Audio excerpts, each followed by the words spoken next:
Assalamualaikum warahmatullahi wabarakatuh. Saya Bagus Tribudiutomo dari Prodi Pendidikan Bahasa dan Sastra Indonesia semester 6. Kali ini saya akan menganalisis karya sastra karya Sapadi Djoko Damono dengan judul Aku Ingin. Menurut Abrams tahun 1976 menyebutkan ada 4 pendekatan dalam penelitian sastra. Yang pertama yaitu ekspresif, kemudian objektif, mimetik, dan pragmatik. Analisis karya sastra adalah sebuah proses pengkajian terhadap suatu karya sastra, baik itu puisi, prosa, drama, maupun genre yang lain. Analisis karya sastra dilakukan dengan tujuan untuk mengungkapkan makna, nilai-nilai, dan tema yang terkandung di dalam karya sastra tersebut. Nah, sekarang kita masuk ke dalam puisi. Puisi adalah sajak sastra dengan bahasa yang terikat oleh irama, rima, serta susunan bait dan lirik. Itu menurut Kamus Besar Bahasa Indonesia. Sedangkan menurut istilah ini, puisi dapat menjadi sarana untuk menunjukkan bagian-bagian dalam puisi dengan media bahasa, budaya, sosial, dan segala yang melatari proses penciptaannya. Dengan demikian, bahasa dalam puisi mengacu pada sarana pengungkapan gagasan penyair sekaligus juga sarana budaya tertentu. Nah, puisi ini merupakan karya sastra tertulis yang di dalamnya berisikan pikiran, perasaan, pesan, dan imajinasi si penyair. Adapun bahasa yang digunakan dalam puisi sifatnya puitis, indah, terikat dengan irama, serta disusun dalam lirik dan bait. Nah, pada kali ini saya akan menganalisis karya sastra puisi dengan judul Aku Ingin dengan pendekatan objektif. Pendekatan objektif sastra adalah salah satu metode analisis sastra yang mencoba untuk mengungkapkan makna dan nilai dalam karya sastra secara objektif tanpa dipengaruhi oleh pandangan subjektif pembaca ataupun penulis. Pendekatan ini berusaha menghilangkan pengaruh unsur-unsur di luar teks seperti latar belakang penulis, konteks sejarah, dan hanya berfokus pada unsur-unsur yang terkandung dalam karya sastra itu sendiri. Pendekatan objektif ini memusatkan perhatiannya pada unsur intrinsiknya saja, seperti tema, plot, watak, tokoh, latar, kejadian, sudut pandang, dan amanat. Oleh karena itu, unsur intrinsik dalam penelitian setiap unsur diteliti secara terpisah. Pendekatan objektif ini juga dapat mencakup analisis gaya ataupun penggunaan bahasa dalam karya sastra, di mana peneliti menganalisis pemilihan kata, gaya bahasa, dan bahasa figuratif dalam karya sastra untuk mengungkapkan makna dan nilai di dalamnya. Analisis ini dapat membantu untuk memahami cara penulis menyampaikan pesan dalam karya sastra serta mengungkapkan makna yang mungkin tersembunyi di balik kata-kata. Pendekatan objektif ini dapat dianalisis dengan beberapa aspek, yaitu pertama, tema. Tema merupakan sebuah pesan ataupun isu-isu yang diangkat dalam cerita. Kemudian untuk plot adalah urutan kejadian yang terjadi dalam karya sastra. Dalam analisis karya sastra, plot dapat dianalisis dari segi struktur, mulai dari pemaparan awal, peristiwa klimaks, dan hingga penyelesaian.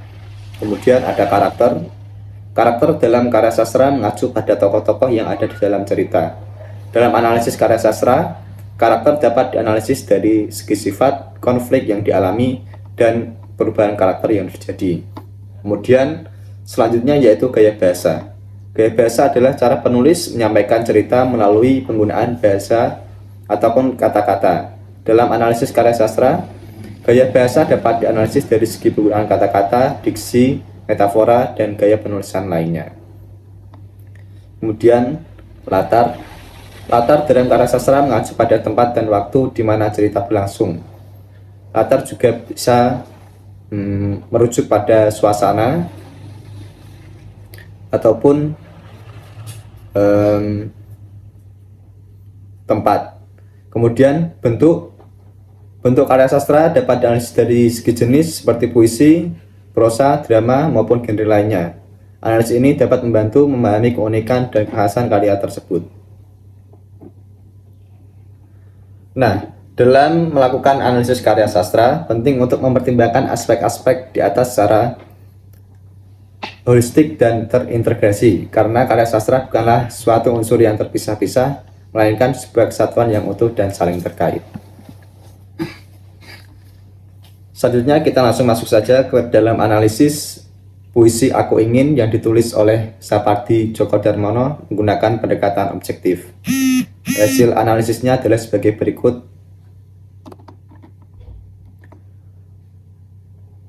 Puisi Aku Ingin karya Sapardi Djoko Darmono. Aku ingin mencintaimu dengan sederhana, dengan kata yang tak sempat diucapkan kayu kepada api yang menjadikannya api. Aku ingin mencintaimu dengan sederhana, dengan isyarat yang tak sempat disampaikan awan kepada hujan yang menjadikannya tiada. Nah, tema dari puisi ini yaitu mengangkat tentang cinta atau romantisme dengan pengorbanan yang ada di dalamnya. Tema cinta dan mencintai yang diungkapkan dalam puisi Aku Ingin yang ditulis oleh Sapardi Djoko Darmono adalah cinta yang murni, cinta sederhana, dan cinta yang apa adanya. Dengan kata lain, seni kehidupan mengharuskan manusia untuk memiliki rasa cinta yang sederhana dan rela berkorban tanpa meminta balasan. Selanjutnya yaitu ada sudut pandang. Sudut pandang yang digunakan dalam puisi ini yaitu sudut pandang orang pertama dan juga sudut pandang orang kedua. Sudut pandang orang pertama bisa dibuktikan dengan kata aku, dan untuk sudut pandang orang kedua bisa dibuktikan dengan kata mu di dalam puisi itu. Selanjutnya dari segi gaya bahasa, puisi ini mengandung beberapa gaya bahasa. Yang pertama yaitu ada metafora. Ini bisa dibuktikan dengan kata-kata metafora api yang dapat membakar kayu hingga menjadi abu. Ini adalah wujud metafora keikhlasan dan rela berkorban. Metafora merupakan pemakaian kata atau kelompok kata dengan bukan arti yang sebenarnya, melainkan sebagai lukisan yang berdasarkan persamaan ataupun perbandingan. Metafora merupakan majas yang mengungkapkan suatu secara langsung berupa perbandingan analogis dengan menghilangkan kata seperti layaknya, dengan menggunakan kata seperti layaknya, bagaikan, dan lain-lain. Untuk selanjutnya yaitu majas personifikasi. Ini terdapat pada kutipan baitnya yaitu dengan aku ingin mencintaimu dengan sederhana, dengan isyarat yang tak sempat disampaikan awan kepada hujan yang menjadikannya tiada. Di sini awan seolah-olah diibaratkan sebagai manusia yang akan menyampaikan isyarat, dan isyarat ini yang bisa menyampaikan hanyalah manusia. Jadi awan ini diibaratkan sebagai manusia dalam puisi ini. Kemudian untuk segi latar, puisi ini di dalamnya atau cara membacanya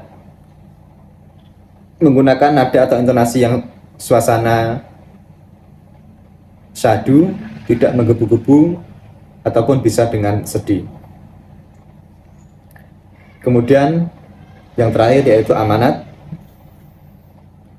Amanat pada puisi Aku Ingin yang ditulis oleh Sapardi Djoko Darmono ini mengajarkan kepada kita atas kehidupan yang penuh dengan kerelaan dan keikhlasan dalam menempuhnya. Ini bisa dilihat dari metafora api yang dapat membakar kayu hingga menjadi abu. Ini berarti mewujudkan keikhlasan dan rela berkorban dalam kehidupan. Terima kasih. Itu tadi adalah analisis puisi Aku Ingin karya Sapardi Djoko Darmono dengan pendekatan objektif. Kurang lebihnya mohon maaf. Wassalamualaikum warahmatullahi wabarakatuh. Aku ingin mencintaimu dengan sederhana, dengan kata yang tak sempat diucapkan kayu kepada api yang menjadikannya abu.